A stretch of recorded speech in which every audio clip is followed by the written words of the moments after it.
अगर युद्ध लड़नी है तो दुश्मन की ताकत का पता पहले से होना चाहिए। उसी तरीके से अगर आपको अपनी परीक्षा की तैयारी करनी है तो आपको अपने लेवल का और पेपर के लेवल का पता होना पहले से बहुत जरूरी है। बहुत सारे बच्चों का ये होता है कि सर मॉक टेस्ट में नंबर नहीं बन रहे, सर मेरा सिलेक्शन रुक गया, 5 नंबर से रुक गया, 10 नंबर से रुक गया। तो वो गलती नहीं करनी है।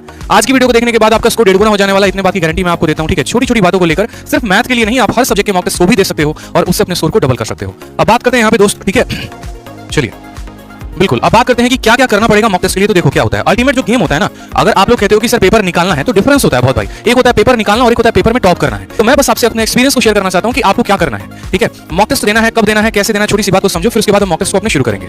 होता क्या है कि अगर हम प्रिपेयर कर रहे होते हैं, ठीक है, तो पूरी जिंदगी हमारी प्रिपरेशन में ही लग जाती है। एक एस्पिरेंट का सिलेबस कभी नहीं खत्म होता, इस बात को ध्यान रखना। मेरे इस डायलॉग को हमेशा से ध्यान रखना कि एक एस्पिरेंट का सिलेबस कभी भी खत्म नहीं होता है। ठीक है, समझ में आ गई बात। अब सिलेबस खत्म नहीं होगा, फिर भी हमें जो है स्कोर तो पूरा का पूरा चाहिए। तो कैसे करेंगे? तो सबसे पहले बात है कि आप जब अभी तैयारी कर रहे हो ना, तो अपने सिलेबस पर भी बेशक फोकस करो, कोई दिक्कत की बात नहीं। अभी सिलेबस पे फोकस करना है, चाहे मैथ हो, इंग्लिश हो, रीजनिंग हो, जीके हो, चारों सब्जेक्ट पे बराबर का फोकस होना चाहिए। ये नहीं, स्टूडेंट पूछते भी हैं कि सर क्या चारों सब्जेक्ट पढ़े दिन में? तो भाई मेरे भाई बिल्कुल चारों सब्जेक्ट पढ़ने हैं। अगर नहीं पढ़ोगे तो नंबर नहीं आएंगे। जितने नंबर का मैथ है उतने ही नंबर का इंग्लिश है, उतने ही नंबर का रीजनिंग है, उतने ही नंबर का जीएस है, यानी पढ़ने सब है। तो क्या ये 4 महीने पढ़कर निकाल देंगे? क्या यूट्यूब से क्लासेस लेकर निकाल देंगे? एप्लीकेशन से क्लासेस लेकर निकाल देंगे? नहीं। आप क्या करो कि अगले 1 मंथ तक पूरा का पूरा जोड़ दो सिलेबस पे, पूरा जोड़ दो सिलेबस पे, कोई दिक्कत की बात नहीं है। लेकिन जैसे आपका 50% भी सिलेबस खत्म हो जाता है ना मेरे दोस्तों, जैसे 50% भी सिलेबस खत्म हो जाए, मॉक टेस्ट देना शुरू कर दो। अब बोलोगे सर मॉक टेस्ट में क्या सेक्शनल मॉक दे, फुल लेंथ मॉक दे, कैसे मॉक दे और क्यों मॉक दे? तो मैं आपको बताता हूं। आप जो है जब मॉक टेस्ट की शुरू करोगे 50% सिलेबस खत्म होने के बाद, तो आप ऐसा कर सकते हो कि आप सेक्शनल मॉक टेस्ट देना शुरू कर दो। जैसे टेक्स्ट बुक हो गया या अदर कंपनीज हो गई, उनके मॉक टेस्ट आप ज्वाइन कर रहे हो, तो क्या होगा, जैसे टाइम एंड वर्क आपने पढ़ा तो टाइम एंड वर्क का क्विज दे दिया,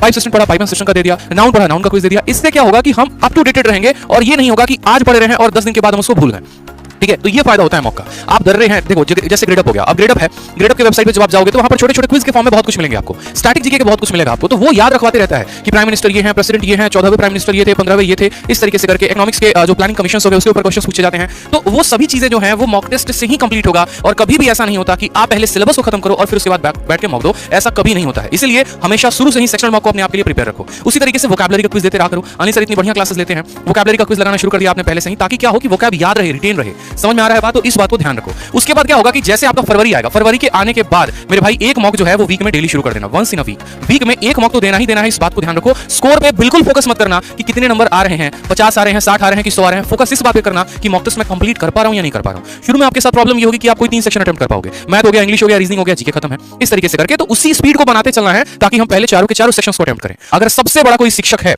तो वो आपका मॉक टेस्ट है, सबसे बड़ा अगर आपका कोई गाइडेंस वाला है कोई, तो आपका मॉक टेस्ट, इस बात को ध्यान रखो। तो डेली एक मॉक टेस्ट देना है। ठीक है, तो ये हो गया हमारा कि अभी मॉक टेस्ट के लिए अपने आप को प्रिपेयर कैसे करना है। अभी 1 महीने सिलेबस करना है, सिलेबस करने के बाद सेक्शनल मॉक देना शुरू करेंगे। सेक्शनल मॉक खत्म होने के बाद उसके बाद बात करते हैं जब हम मॉक टेस्ट दे रहे होते हैं तो हमें किन किन बातों का ध्यान रखना है। मॉक टेस्ट के दौरान, मॉक टेस्ट के टाइम पर हमें किस बातों का ध्यान रखना है, तो वो मैं आपको अभी के वीडियो में बताऊंगा। कि देखो जैसे ये सवाल है, ये सवाल आपके पेपर में पूछा गया था, क्या नजरें आपकी ऑप्शन पे दौड़ी थी, क्या नजरें आपका ये ट्रिक पे दौड़ा था, क्या नजरें आपकी जो है इस तरीके से डिजिटल सम पे गया था।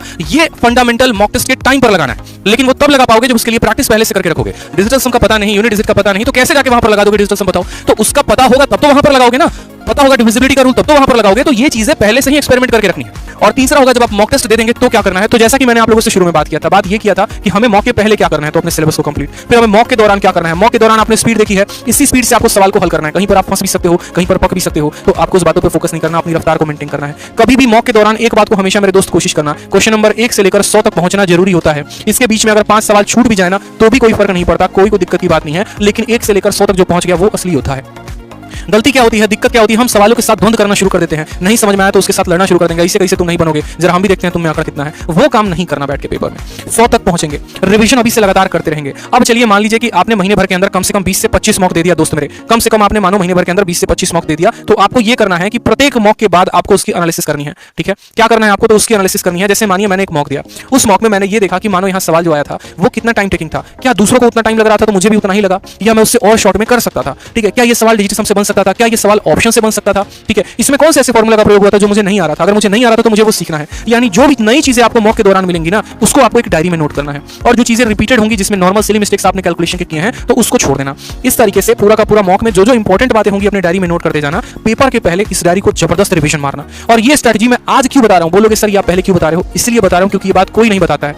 जब पेपर आता है ना तो टॉपर तब जाकर मॉक नहीं लगाता, उसकी रणनीति 4 महीने पहले बन गई होती है। अगर मैं आपसे बात करूं, आप अभी जाके उन सीरियस कैंडिडेट को देखो, उन्होंने आज से ही पढ़ाई शुरू कर दी है, उनकी टेबल पे आज से ही किताबें आ गई हैं, उनके जो है मॉक टेस्ट हो गए, उनके नोट्स हो गए, अभी टेबल पे सज रहे हैं और अभी से वो युद्ध की तैयारी कर रहे हैं। इसलिए वॉलपेपर भी युद्ध की तरह था।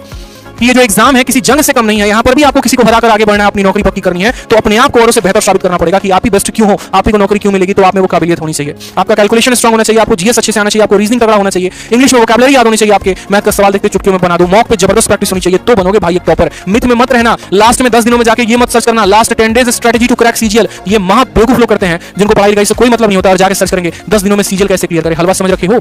जो एक साल पढ़ रहा है 8-8 घंटे 10-10 घंटे पढ़ रहा है, उसका पेपर ना निकल के तुम्हारा निकल जाएगा। इसलिए अभी से रणनीति बना के रखोगे, एनालिसिस करते रहोगे, डायरी में नोट करते रहोगे, इस बात को ध्यान दो। छोटी छोटी चीजें हैं जिस पर पूरा का पूरा फोकस करना है, ठीक।